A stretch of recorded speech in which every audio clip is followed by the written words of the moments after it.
আনিসুল হক কুবুদ্ধিতে জামায়াতে ইসলামী বাংলাদেশের মতো একটি দলকে নির্বাহী আদেশে নিষিদ্ধ করার মতো দৃশ্যতা দেখিয়েছে। তাকে ডিম নিক্ষেপ করে আমরা এই কোরআন অবমাননার প্রতিবাদ করব।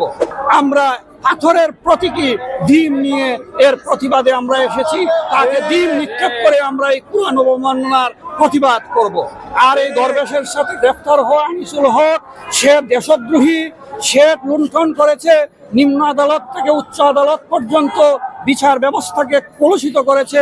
তার কুবুদ্ধিতে এই দেশে অনেক কালো কানুনের সৃষ্টি হয়েছে। সর্বশেষে কোঠা বিরোধী আন্দোলনের সময় সেই আনিসুল হক কুবুদ্ধিতে জামায়াতে ইসলামী বাংলাদেশের মতো একটি দলকে নির্বাহী আদেশে নিষিদ্ধ করার মতো দৃশ্যতা দেখিয়েছে। বিরোধী, সে একটা সন্ত্রাসী। এই সন্ত্রাসীদের বিরুদ্ধে প্রতিবাদ হিসেবে আমরা প্রতীকী এই ডিম নিয়ে এসেছি। বিচার চাই, তাদের ফাঁসি চাই।